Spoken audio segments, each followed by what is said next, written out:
Bonjour à tous, salut Florent. Salut à tous.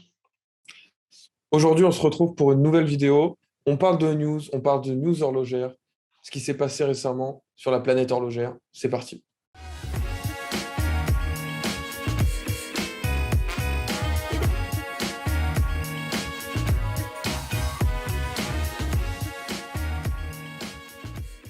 On attaque donc avec aujourd'hui le titre d'aujourd'hui, les titres d'aujourd'hui. On va parler du GPHG très rapidement. On va parler de Only Watch, on va parler des enchères Philips, on va parler de IWC qui, au final, devient un bon acteur de la céramique. On va reparler des Dirty Dozen avec 9 Dirty Dozen à vendre. On va parler de Baltic, on va parler d'une révolution mécanique en cours et on va parler de la dernière Tudor qui peut être la Tudor parfaite. Allez, c'est parti. GPAG 2021, on a fait la vidéo de prono. Florent a fait un magnifique live que je vous conseille d'aller voir. Le live du GPHG. Ah si, c'était une performance exceptionnelle, Florent. Merci, Et c'est sympa. voilà, retour sur les pronos. Au final, sur 9 mondes pronostiqués, on en a eu 7 de juste. Donc déjà, je trouve que cette année, plus que l'an dernier, on a eu un peu plus de nez. Est-ce que toi, tu as un commentaire général sur ce GPHG, Florent? L'édition, qu'est-ce que tu en as pensé? Moi, j'ai trouvé que c'était une bonne édition et surtout, moi, j'ai bien apprécié le fait que Siga Design et Grand Seiko, qui sont pas suisses, chinois et japonais, aient des Ouais. prix. Ça, c'est vraiment quelque chose qui est positif et non, c'est bien. Ça, je trouve que c'était une bonne cérémonie, des beaux modèles qui ont gagné. Donc, moi, j'ai bien aimé. Ouais, ok.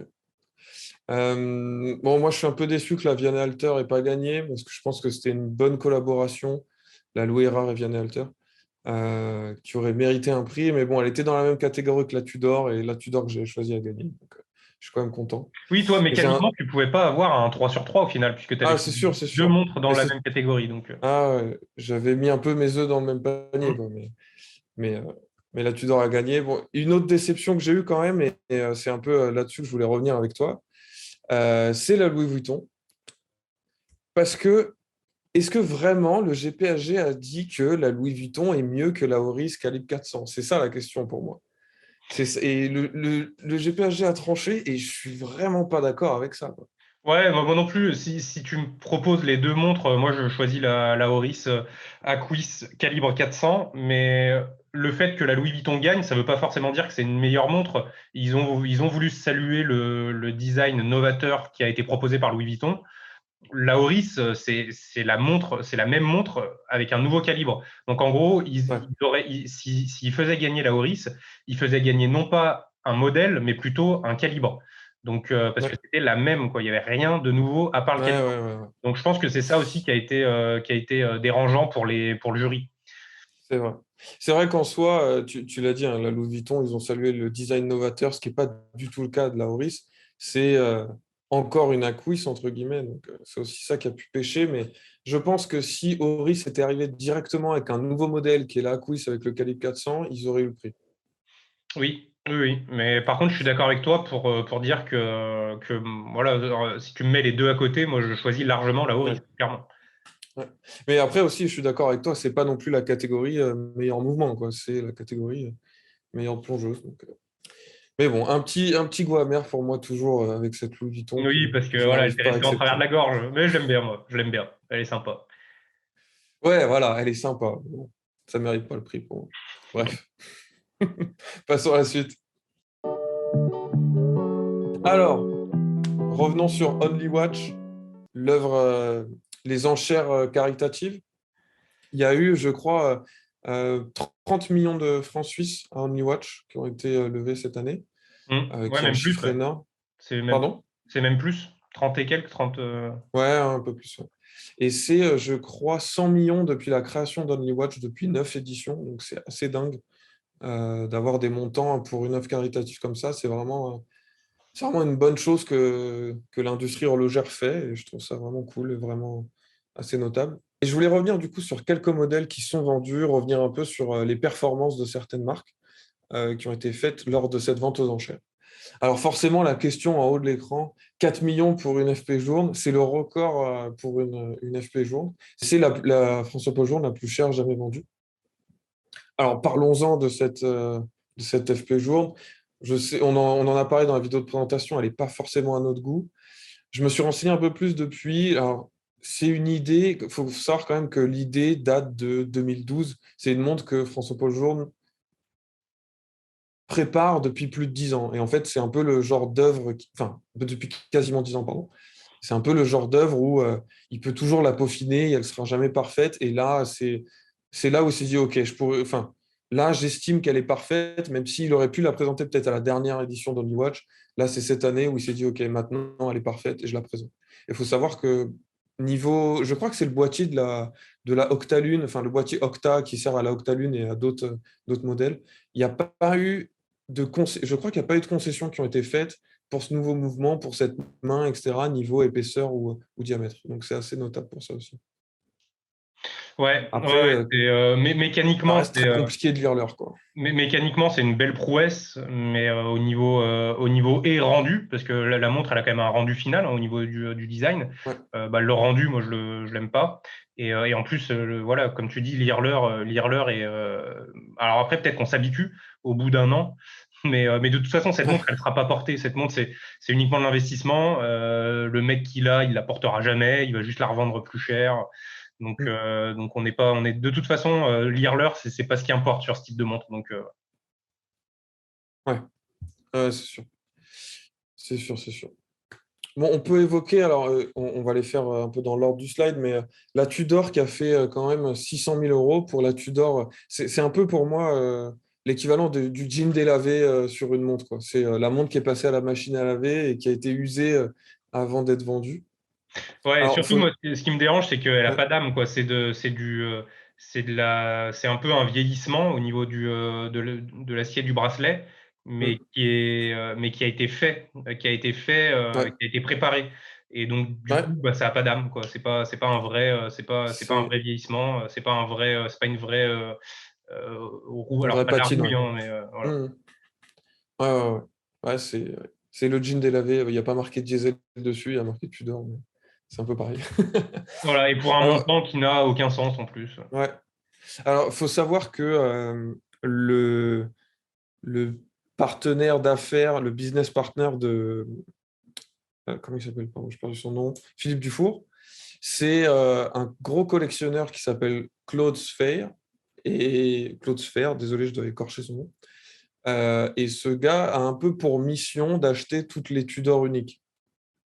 Ça fait partie ce gars, ça fait partie des collectionneurs qui sont assez ouverts publiquement sur le fait que ce soit des collectionneurs, parce qu'il y a beaucoup de collectionneurs anonymes qui ne veulent pas trop Ouais. s'afficher. Et je parle de grands collectionneurs. Et lui est assez ouvert là-dessus et il a un peu pour mission d'acheter toutes les Tudors uniques. Donc, j'ai même entendu que pendant les enchères, il s'est dit genre, bon, Claude, calme-toi, quoi. C'est genre, tout le monde savait qu'elle allait être pour lui, quoi. Ouais, mais il a quand même mis le prix, hein, même si tout le monde savait qu'elle allait être pour lui. Ouais, ouais. Il a quand même payé 600 000 euros pour une montre qui, à la base, vaut 4. Donc, c'est c'est quand même assez énorme. Mais Ouais, on ouais. voit bien, en fait, avec ce Only Watch et ses ventes aux enchères, on voit très bien en fait le positionnement des marques en termes de hype sur le marché. Donc là, on voit très bien que Tudor a le vent vraiment en poupe, qui sont très hypés, tout comme Mm. FP Journe, tout comme Patek Philippe, tout comme d'autres marques qu'on va évoquer. Et au contraire, d'autres marques ont beaucoup moins de hype parce que bah, les modèles qui sont proposés ont été à peu près dans ce qui était estimé. Ouais, ouais, ouais, tout à fait. Ensuite, il y a eu deux bonnes performances de Trilob et Baltic, deux marques françaises qui aussi, suite à ces résultats, ont l'air d'avoir le vent en poupe, même avant. Mais je veux dire, et je pense que chez Baltic et chez Trilob, ils doivent avoir sabré le champagne après de tels résultats parce que franchement, c'est vraiment cool. C'est vraiment cool pour des marques françaises. Donc, je suis Mm. content, je suis très content pour eux. Bah là, pareil, hein, Baltic qui est sur une hype énorme depuis 2 ans, où ça s'est intensifié cette dernière année. Mais là, pareil, on voit une Baltic vendue à 47 000 euros sur une montre qui en vaut 1000 à la base, 1000, Oui, entre 1000 et 1005. Donc là, pareil, énorme hype sur Baltic qui se confirme avec cette vente aux enchères. ouais, carrément. Xapec qui réalise une très bonne performance aussi à 200 000 euros, Ouais. 228. Leur modèle est dingue et c'est très compréhensible. Je pense qu'ils doivent être très contents, c'est que ça Sapec aussi, d'avoir réalisé une telle performance. Tout à fait. Alors, Jacques Edro, qui réalise une performance un peu moindre, en tout cas pas aux espérances attendues, ils sont à 200 000 francs suisses, qui est la limite haute de l'estimé. C'est pas comparé aux autres qui ont la plupart explosé leur record. Bon, c'est dans les clous, mais fallait pas être beaucoup plus bas, quoi. Ouais, Jacques Rose, ça montre ils sont pas identifiés comme étant une marque sur laquelle investir par les collectionneurs, par les Mm. investisseurs, en tout cas. Pour moi, ça démontre vraiment ça. Voilà. Contrairement aux autres qu'on a cités, la hype est pas très présente chez Jacques Rose. Ouais. Ouais. On a la magnifique collaboration de Bethune Voutilainen à 1,2 million d'euros. C'est la deuxième montre d'indépendant dans Only Watch qui a été vendue le plus cher. Magnifique. Ouais, Très, très super. mérité. Et je pense que les deux, ils étaient très conscients qu'ils avaient fait une très belle collaboration et les chiffres ont suivi, quoi. Ouais, super belle réussite encore de la part des Béthunes. Mhm. Ils sont suivis, je crois, de pas très loin. C'est Acrivia, je ne l'ai pas mis sur le slide, mais Acrivia a sorti le premier modèle d'un nouveau modèle qui vont sortir, qui s'est vendu, je crois, à 800 000 euros. Donc, très belle performance aussi d'Acrivia sur Ouais, Only Watch. Réchépi, ouais. Mhm. J'ai mis la Zénith aussi sur le slide. 480 000 euros, c'est pas mal du tout pour Zénith.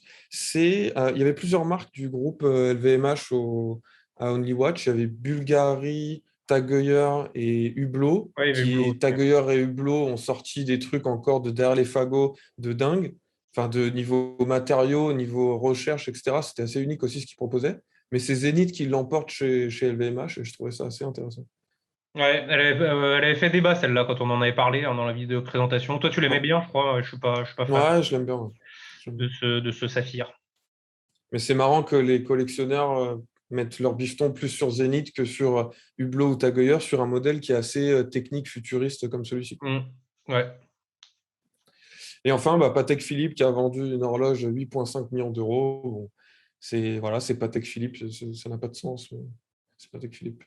ouais, c'est beau. Horloge à complication, ouais, ça ira bien dans le bureau ou dans un château. Ça doit être un châtelain qui a acheté ça, qui a un immense château.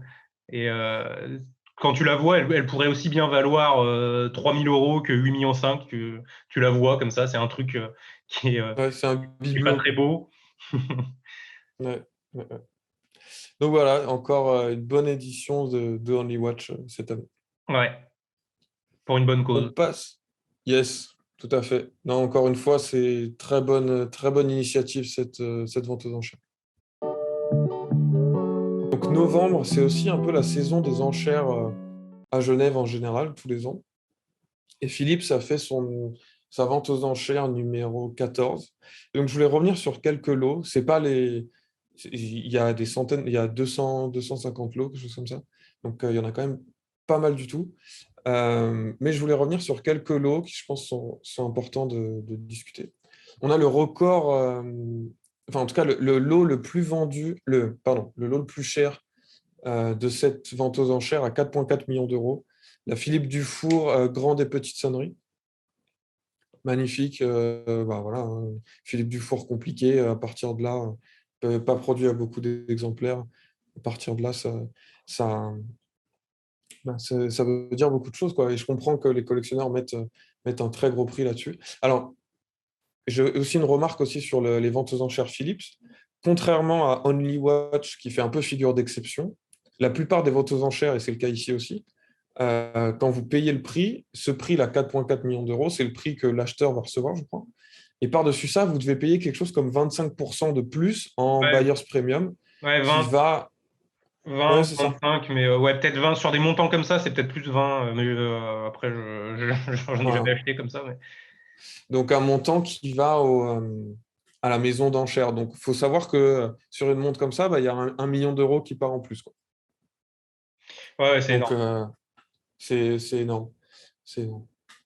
Après, on a deux François-Paul Journe qui ont été vendues, les deux au-dessus de 3 millions d'euros. Alors, du coup, elles n'ont pas battu le record qui a été mis à 4 millions d'euros par la Franco Pola. Mais deux très beaux modèles, un tourbillon et un chronomètre à résonance. Les deux faisant partie, je crois, des toutes premières montres que François-Paul Journe a fait. Ça veut dire que les gens qui les ont achetées à l'époque ont donné leur argent sans savoir vraiment à quoi ce qu'ils allaient recevoir à la fin.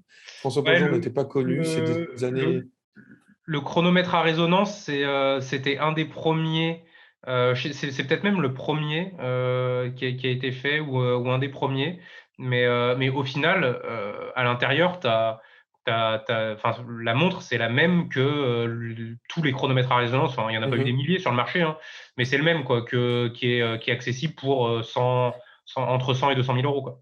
Donc, Ouais, ouais, là, c'est c'est ça. juste le timing de sortie qui fait le prix. Ouais. Ouais. Et les deux montres font partie d'une série de 20. Et je crois que les deux sont les premières sur 20. Tu le vois sur le tourbillon, c'est marqué 1/20. C'est Ah oui, vraiment c'est la le numéro, ouais, première de la série. la numérotation Euh, aussi qui fait ça. Ouais. Ok. ouais.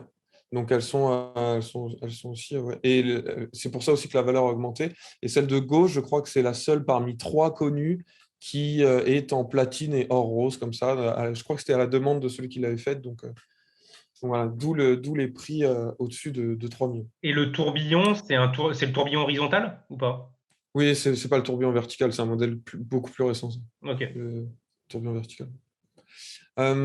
Ensuite, à 3,3 millions d'euros, on a une Patek Philippe.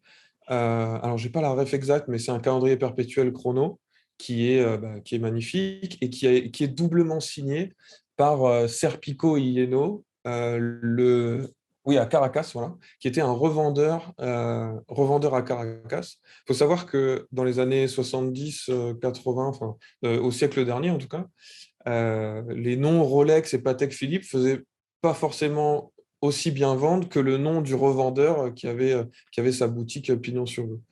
Et donc, d'où les doublements signés Serpico et Ieno. Il y a aussi des Rolex Serpico et Ieno qui sont à vendre. Et celle-ci est dans une condition de dingue. C'est comme si, enfin, celle-ci en fait, elle est nouvelle sur le marché. C'est pas une montre comme d'autres qui passent dans les maisons d'enchères où on a déjà vu passer dans les maisons d'enchères plusieurs années auparavant. Elle s'échange de collectionneur en collectionneur. Celle-ci est nouvelle, c'est-à-dire que la montre est dans une condition exceptionnelle et elle était inconnue du marché depuis 40 ans, quoi, voire plus. Ouais, elle était perdue dans la nature. Et là, celui qui Exactement. l'avait et qui l'avait mis au coffre, il la ressort. Ouais, c'est un peu du NOS, quoi. Un peu. C'est ça. Du New Old Stock, ouais. Ok. C'est ça. Donc, d'où la valeur aussi de cette Patek Philippe. Ensuite, je suis très content pour ça. Record pour Omega. La Omega la plus chère jamais vendue. La Omega Speedmaster, alors j'ai pas la ref exacte, mais c'est la première Omega Speedmaster de 1957, avec un magnifique cadran tropical, Ouais, avec sympa. Ouais. les aiguilles, les anciennes aiguilles, des premières Speedmaster. On peut voir qu'il n'y a pas marqué professionnel parce qu'à l'époque, on ne le marquait pas. Donc, très beau record chez Omega. Et je suis très content pour eux aussi qu'ils aient passé la barre des 3 millions. Ouais, sympa. Après, elle devait aussi être dans pareil, hein, une condition exceptionnelle pour atteindre ce prix-là. On voit pas Ouais, ici, mais elle a l'air bien conservée. ouais. Et c'est bah, voilà, la toute première Speedmaster. Donc, de base, déjà, ça demande, ça demande de mettre la main à la poche. Ouais. Ensuite, alors, je vais revenir sur Rolex. Donc, ces versions, j'ai même pas le nom exact, mais c'est la Deep Sea Special, quelque chose. En fait, c'est des montres qui ont été faites en version commémorative du fait que Rolex avait fait la Deep Sea Special qui était allée au fond de la De la fosse fosse des Marianne. Mariannes. Exactement. À, étanche à 11 000 mètres, quelque chose comme ça. Euh, et donc là, ces versions avec le bracelet two-tone sont des versions commémoratives et il y en a une trentaine, cinquantaine peut-être qui ont été faites, peut-être pas 50, peut-être 30 plutôt, dont la plupart sont dans des musées. Sachant que l'original qui allait dans la fosse marine, je crois qu'elle est au musée au Smithsonian à New York. Mais ces versions-là, qui sont généralement dans des musées, il y en a une qui a été vendue à Philips, il y en a une qui a été vendue chez Christie's aussi, dans ces jours derniers. Et il faut savoir que les deux se sont vendus en dessous de leur estimé. C'est-à-dire que 950 000 euros, c'était en dessous de ce qu'attendait Philips pour cette montre. Ce qui est plutôt rare. Ce qui est plutôt rare, surtout pour une Rolex vintage. Ouais. Généralement, Rolex et Patek vintage, c'est des valeurs sûres et ça explose tout. Et là, on parle d'un modèle qui n'a pas atteint son estimé. C'est assez rare pour être noté chez Ouais, Rolex. je pense qu'elle est quand même moins désirable, celle-là. Enfin, elle ressemble à rien, hein. Ouais, Le truc, c'est un monstre, hein. Il ouais. doit être On vous épais. met une photo de profil, c'est encore plus un monstre de Ouais, profil, quoi, de toute voilà. façon. Donc, je pense que ça lui enlève de la désirabilité, en Ouais, fait, tout simplement, son aspect, quoi. ouais. Je pense aussi que ouais, ça veut dire qu'au final, dans les yeux des collectionneurs et des investisseurs, l'esthétique joue beaucoup et il n'y a pas que l'histoire, il n'y a pas que le nom Ouais. sur le cadran non plus, quoi. Mm. Ensuite, une Roger Smith à 600 000 euros, qui est, je crois, la Roger Smith la plus chère jamais vendue. C'est une série 2, la première qui a été faite à 100% par lui. Euh, Magnifique modèle et c'est assez mérité aussi pour Roger Smith. Ouais, sympa. Ouais. Bah, ouais, Roger Smith, c'est vraiment un horloger intéressant. Mm. Donc c'est bien que ces modèles soient aussi reconnus et donc du coup qu'on parle de lui. Moi, je trouve ça sympa. Ouais. Mm. Même si c'est pas lui qui récupère l'argent directement, ce qui est dommage. C'est sûr, C'est c'est les sûr. investisseurs, mais bon. Ouais.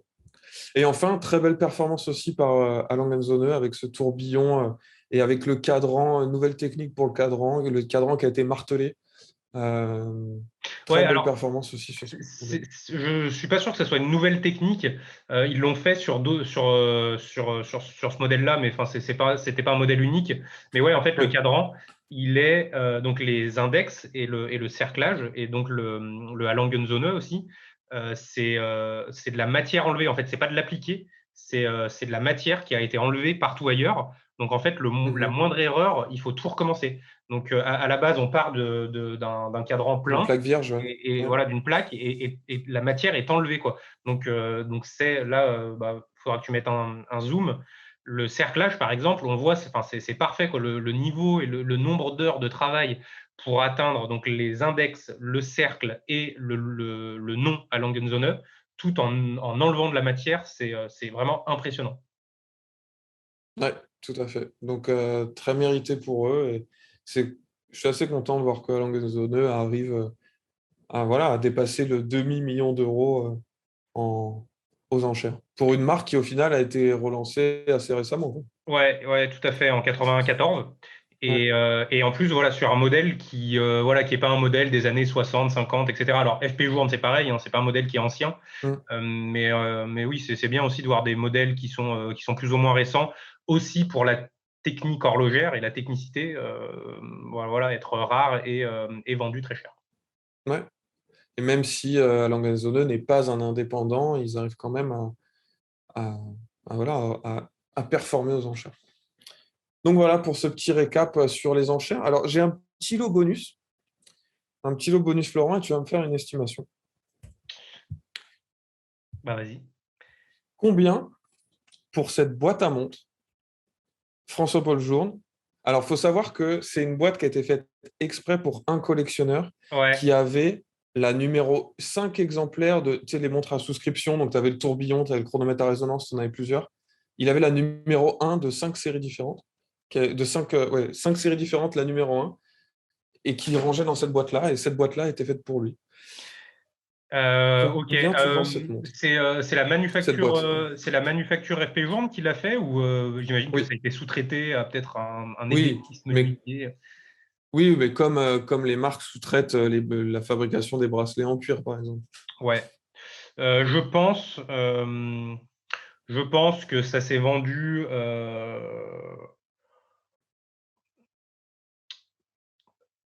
200 000 euros. Ah. Mais forcément, je t'ai conditionné aussi. Je me suis dit, en posant la question, je vais te conditionner. Non, c'est pas 200 000, c'est 100 000 Ah francs merde, suisses. je suis allé trop loin. Mais Mais oui, mais ouais, plus rien n'a de sens dans ce. ouais, ouais. J'allais dire entre 100 et 200, et je me suis dit, mais non, ça va être 200. T'es matrixé, Florent. Ah, mais ce qui est déjà délirant. Non, mais c'est abusé. Enfin, 100 000 euros. Et imagine toutes les options que tu as, toutes les options horlogères que tu as pour 100 000 euros. et tu te dis, non, je vais prendre une boîte pour ranger d'autres montres. Ouais, mais en fait, l'argent n'a plus aucun sens dans ces cas-là. Mais même si tu sors du domaine de l'horlogerie, imagine pour 96 000 euros en termes d'objets, ce que tu as, quoi.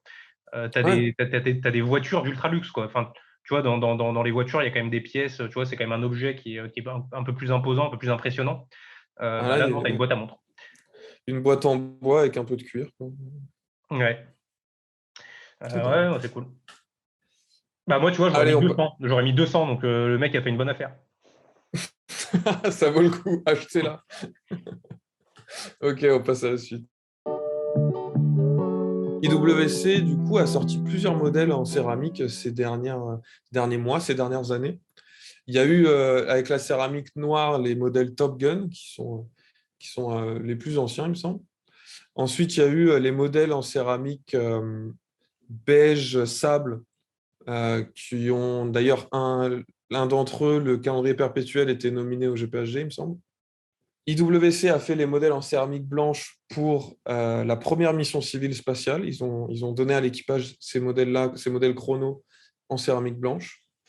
Et plus récemment, IWC a sorti la version, alors je n'ai pas le nom du modèle, c'est Pilote, je ne sais pas quoi, euh, en céramique bleue, avec cadran bleu. IWC a un partenariat assez long avec l'Aureus, et du coup, c'est à chaque fois les modèles cadran bleu, c'est souvent pour l'Aureus. Et donc, cette année, le modèle en céramique bleue. Je ne sais pas ce que tu en penses, Florent. Moi, je suis assez fan de la version céramique blanche. Moi, Et j'adore leur céramique beige, ouais. ce qu'ils appellent désert, à juste titre, hein, d'ailleurs, parce on a vraiment cette idée de désert, vraiment montre un peu de marine dans le désert irakien ou autre. C'est un peu l'image que ça donne, quoi. Mais en tout cas, je trouve que c'est des montres très réussies avec cette couleur de céramique et cette couleur de cadran qui se marie très bien.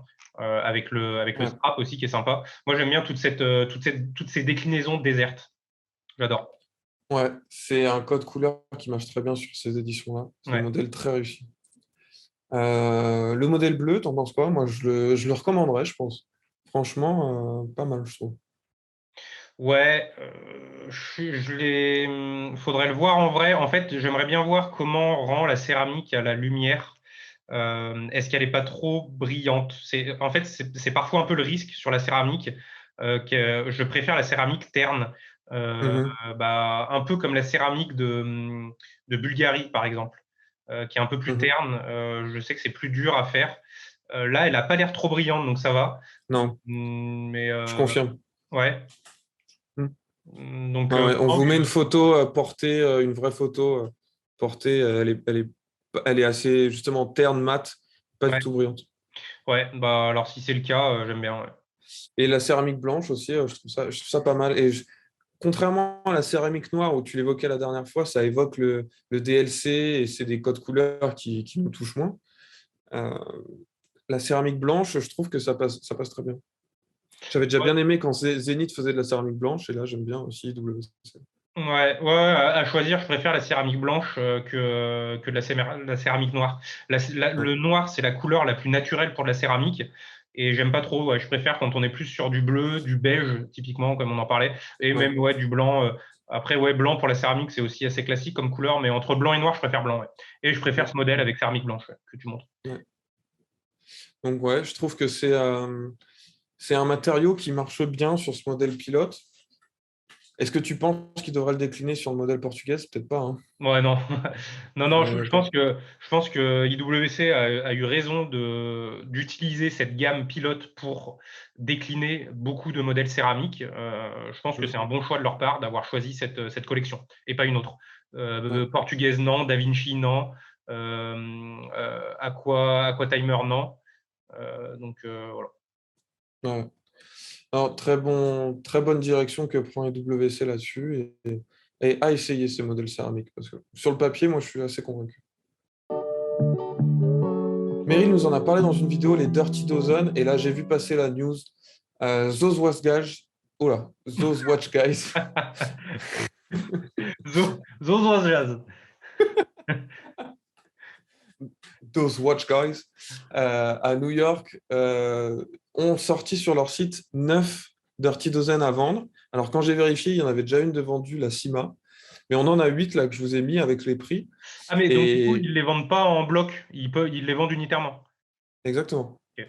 Et je trouve les prix assez abordables quand même. Surtout, je suis assez fan de la Omega, qui a l'air en assez bonne condition. La Burin Ouais. aussi. Mais Bon, la Omega, c'était pas la plus rare, hein.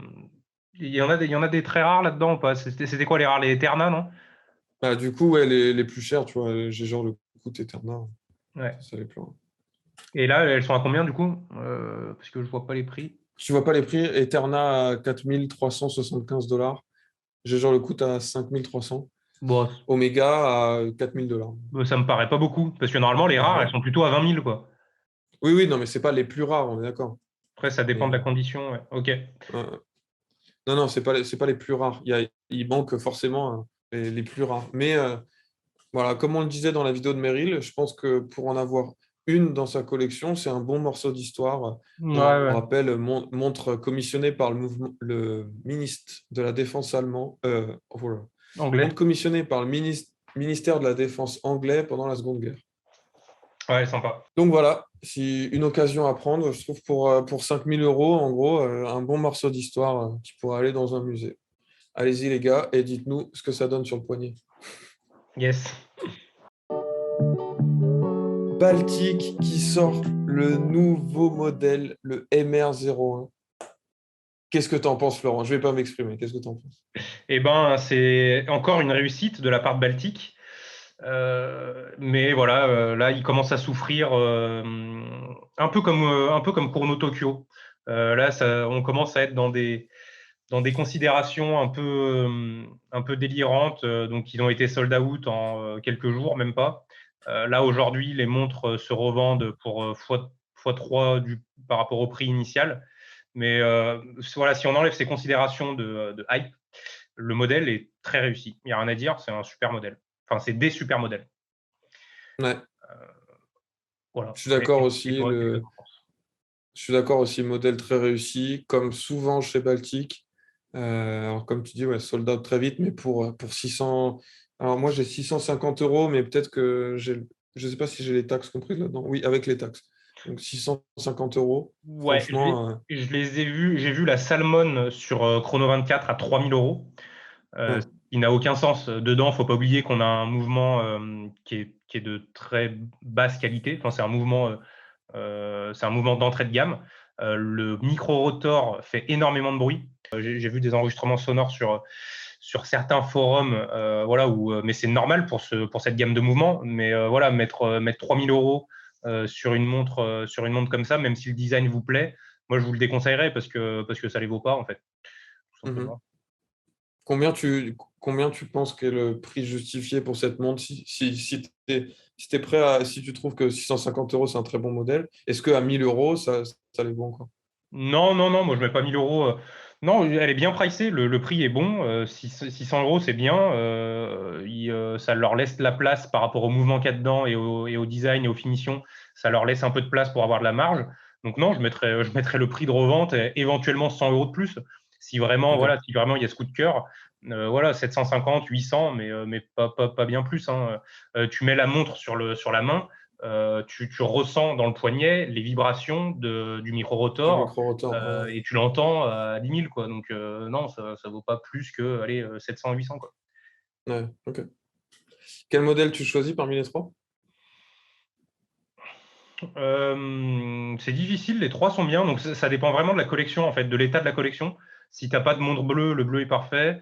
Moi, Mhm, j'ai déjà une montre bleue. Donc, je dirais, ouais, argent. Le argent est pas mal. mhm. Mais je pense le saumon. Le saumon qui est d'ailleurs celui qui a le plus marché, hein. Mais le saumon fonctionne vraiment pas mal. Je choisirais le saumon. Ouais. Ouais, Baltic avait déjà sorti des montres saumon qui étaient sold out. Ils avaient fait une collaboration avec Worn and Wound de mémoire, qui avait été Bah, sold c'était out la aussi sectorielle qui était en sortie en saumon. saumon, non? Ouais, ouais, ouais. Donc ouais, le saumon, moi je suis plus sur le deuxième, tu vois, je suis plus sur le cadran un peu argent. Et Baltic, aujourd'hui, donc maintenant ils se sont fait un nom, ils sont reconnus. J'aimerais vraiment qu'ils évoluent vers du plus haut de gamme en termes de mouvement. Mhm. Ouais, Aujourd'hui, voilà, ils restent sur des mouvements qui sont d'entrée de gamme. J'aimerais bien les voir embarquer du Celita, par exemple, des choses comme ça, parce qu'ils ont vraiment maintenant la force de frappe de le faire, et ça serait totalement cohérent avec leurs designs qui sont très sympas, leurs cadrans qui sont très bien finis, leurs boîtiers qui sont très bien finis. Voilà, il y aurait pas ça dénoterait pas, quoi. Mm, mm. Par contre, ouais, je suis d'accord avec toi aussi. Si tu mets la même montre avec à l'intérieur, au lieu d'un mouvement chinois, un mouvement Lajoux-Perret, micro-rotor aussi, et tu mets Lajoux-Perret ou c'est Vaucher qui fait un micro-rotor, je sais plus. Vaucher, Vaucher, peut-être. Vaucher en fait Oui, un. je Bah confonds. alors là, pour Euh, le coup, Vaucher, là, on prend rien que sur le mouvement déjà, tu prends ouais, bien sûr. 3 4 000 balles. Mais oui, mais je pense qu'ils sortent la même pricée à 7 000 € Ah oui? avec un mouvement Vaucher à l'intérieur. Ça se vend comme des petits pains aussi. Bah, complètement. Complètement, ouais, ouais, ouais. Bah, ça, en gros, ça serait des laines, par exemple. Enfin, c'est comme une laine.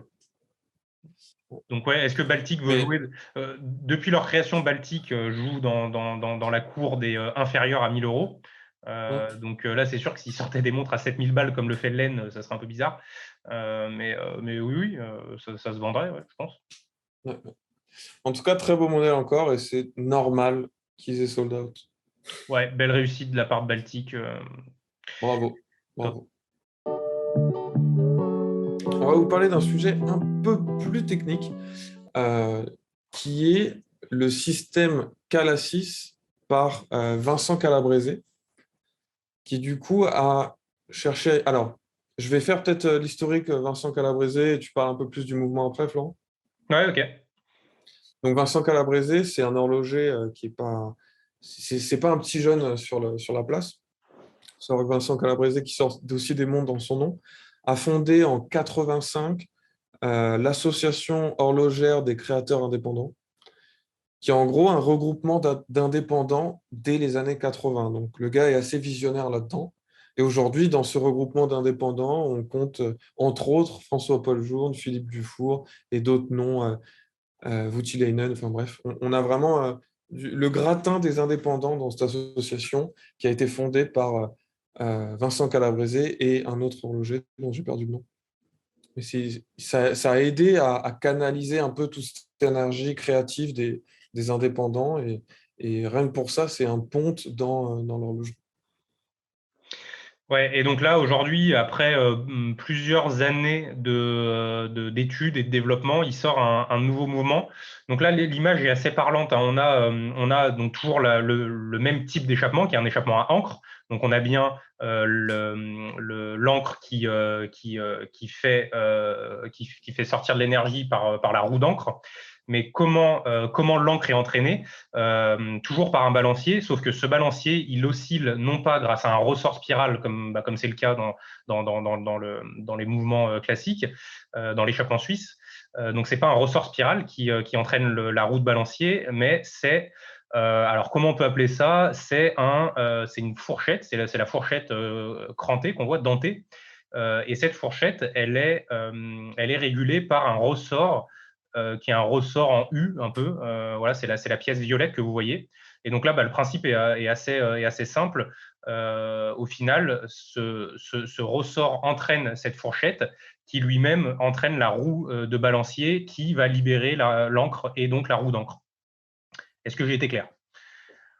Tout à fait. Donc, au lieu d'avoir un spiral qui se ferme, qui s'ouvre, qui se ferme, qui s'ouvre, on a cette pièce en U et qui va se déformer dans un sens, puis se déformer dans l'autre, puis se déformer Voilà. dans un sens, et repousser à chaque fois cette fourchette. Donc là, clairement, on a des frictions. Donc là, ces frictions, elles sont bien présentes. Vincent Calabrese disait que ces frictions, elles peuvent être facilement gérées parce que c'est des efforts qui sont constants. C'est ce qu'il disait dans une de ses interviews. Mais voilà, ça met sur le devant de la scène quand même pas mal de frictions dans l'échappement. Mm. Et pourquoi on parle de révolution mécanique? Parce qu'on est en train de changer. Alors, Vincent Calabrese a changé le système de spirale, qui est un système qui est en place depuis le XVIIe siècle, le XVIIIe, Florent? Hein? Ouais, c'est Huygens qui Ouais, a inventé ça au 18e. C'est en ouais, 1700 et quelques. Tu ouais, remettras c'est la ça. date exacte.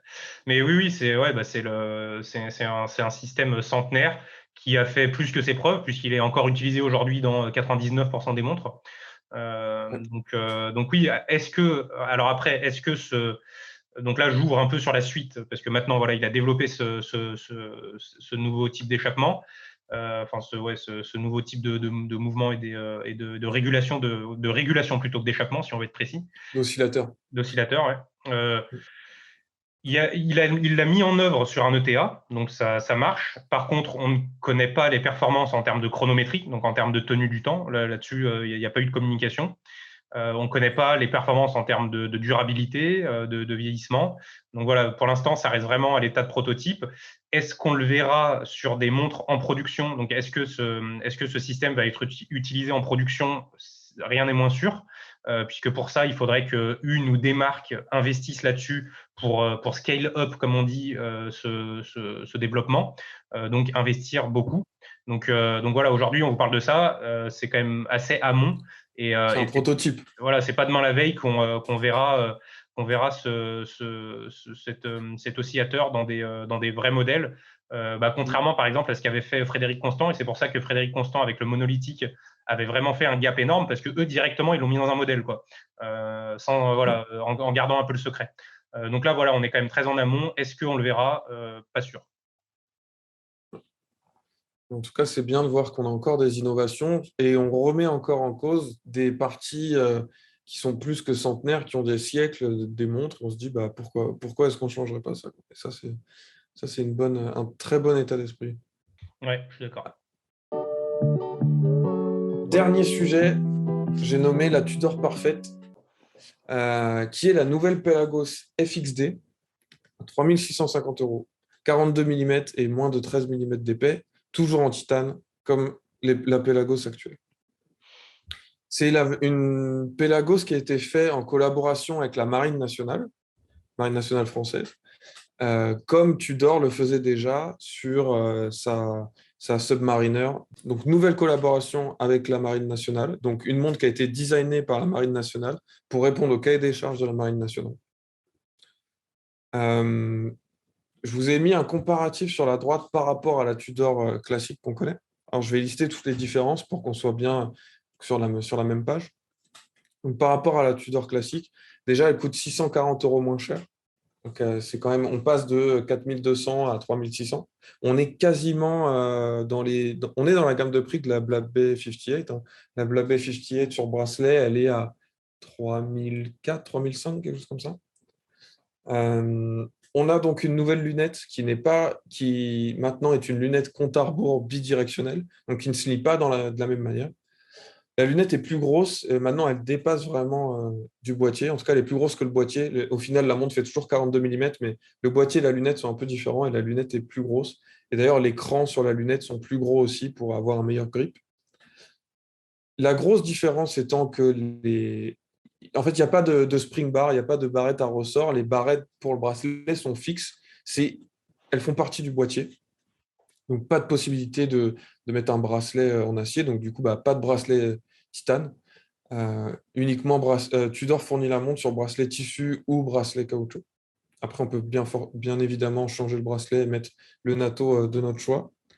L'étanchéité a baissé de 500 mètres à 200 mètres, d'où aussi, ce qui explique aussi la réduction du coût, l'absence de bracelet titane et les specs en termes d'étanchéité un peu moindres. L'épaisseur a grandement diminué, on passe de 14,3 mm à 12,8 du coup. On a une légère augmentation de la distance de corne à corne, donc la hauteur de la montre sur la photo, de 50 à 52. On n'a pas de valve hélium. La Marine nationale a décidé qu'on n'avait pas besoin de valve hélium pour leurs opérations. Pas de date. Une ligne de texte en moins, c'est aussi un reproche de la Pelagos, toutes ces 5 lignes de texte qu'elle a à 6 heures. Et on a un réo qui est différent, donc c'est-à-dire entre le cadran et la lunette, on a le réo qui, sur la Pelagos classique, allait autour des indices. Ici, elle est vraiment, le réo est à côté des indices, vraiment entre le cadran et la lunette. Qu'est-ce que tu en penses, Florent? Je vous ai mis aussi des images, donc avec le bracelet Tudor sur la première, avec un NATO gris, et ensuite l'arrière qui est gravé, du coup, MN21 pour Marine nationale 21. Moi, j'aime pas trop le fait qu'il y ait pas de spring bar, que ça soit intégré au boîtier, en fait. Ouais. Faut voir ce que ça donne en termes de confort. Je sais pas s'il y a voilà, une étude qui a été faite là-dessus, voilà, en termes de courbure pour que ça soit quand même bien confort, je pense quand même. En fait, tu dis elle est moins chère, mais en fait, elle est moins chère parce que bah, déjà t'as pas de bracelet. Donc Mhm. déjà, en fait, heureusement, j'ai envie de dire heureusement qu'elle est moins chère parce que déjà t'as pas de bracelet et en plus t'as moins d'étanchéité. Donc fort heureusement qu'elle est moins chère et elle aurait même peut-être pu être encore moins chère en termes de différence de prix, hein. Moins 600 sans bracelet et avec bien moins d'étanchéité, c'est vraiment le minimum en termes de baisse de prix par rapport à la Pelagos classique.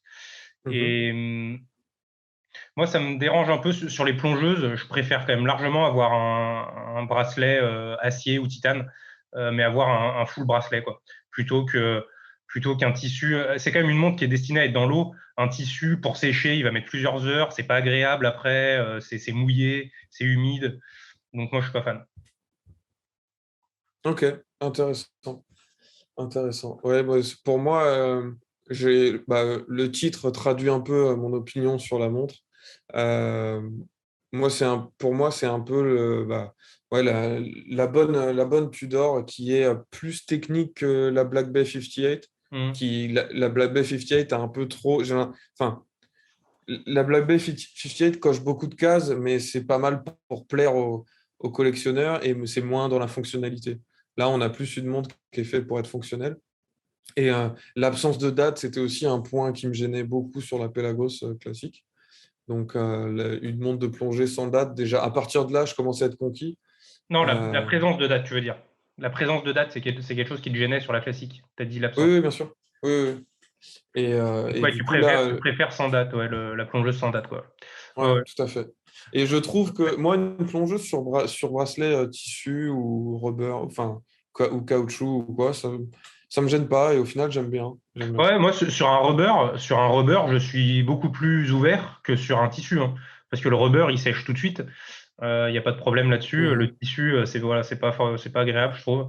Mais Ouais, par contre, ce que j'aime bien sur ce modèle, parce que j'ai un peu dit les moins, les plus, moi, ce que je mets dans les plus, c'est la lunette. mhm. La lunette qui est graduée sur l'ensemble, sur tout le tour. Ouais, Moi, je suis d'accord. vraiment, sur quasi toutes les plongeuses, c'est vraiment quelque chose qui me dérange, le fait que seul un quart de la lunette soit gradué. J'ai jamais compris Ouais, ça.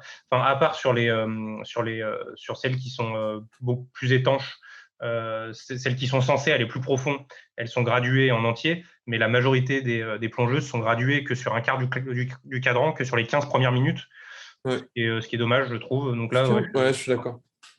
Je suis d'accord, et ça rapporte ce côté militaire. C'était aussi dans les spécifications des armées qui ont commandé des submariners à Rolex. Les Rolex 1000 sub qui ont été faites au spec de l'armée, bah, il y avait aussi cette graduation sur tout le tour de la lunette hum, et je trouve ça beaucoup plus beau. hum. Ok, très bien. Ouais, donc bonne sortie quand même. Mais Ouais. je suis pas convaincu par le fait de la bloquer au rubber, au tissu. Pour moi, c'est dommage. Ouais. Au- Alors, au- ils fournissent leur bracelet caoutchouc qu'ils fournissent. Du coup, ouais, c'est pas enfin, il c'est y a un un peu la rubber. forme d'un atto, tu vois, ça passe quand même dessous. Ouais, il y a un Même si rubber. le bracelet tissu qu'ils fournissent n'est pas un atto, c'est un velcro. Ok, j'aurais quand même préféré en fait, qu'ils utilisent des spring bars classiques et qu'on Ouais. ait la possibilité de mettre un bracelet titane. Ouais. Mais c'est une vraie source de problème, les spring bars. Ça peut, déjà niveau corrosion, généralement, quand il y a des montres de plongée Ouais, c'est vrai. qui ont des soucis de corrosion, ça vient des spring bars parce que l'eau de mer là-dedans, c'est impossible à sortir. Et moi, ça m'est arrivé deux fois avec ma Orion Mako de sauter dans l'eau enfin, surtout quand en sautant dans l'eau et que la spring bar décolle, quoi. Oui, non, mais d'accord. Là, tu parles du spring bar. Moi aussi, la spring bar de ma Seagull 1963 aussi, il a sauté, quoi. Mais tu peux Ouais. attendre d'une montre Oui, à 3 500 € qu'il soit mieux ajusté et plus sécurisant, quoi, aussi. ouais, ouais. Mais je comprends que la Marine nationale n'ait pas envie à gérer cette source de problème, quoi. Ouais, c'est un point intéressant. Ok. Donc voilà, pour moi, un très beau modèle de chez Tudor. Eh bien, merci Florent. Je pense que c'est la fin. Exactement, c'est la fin de la présentation. Eh bien, La fin de merci à ces toi. news. Merci à toi pour ces news horlogères. Merci d'avoir regardé la vidéo. Dites-nous en commentaire ce que vous avez pensé. Qu'est-ce que vous avez pensé des modèles, des résultats d'enchères aussi qu'on a pu voir aujourd'hui. Et on se dit à la semaine prochaine. N'hésitez pas à vous abonner. Ciao! Salut!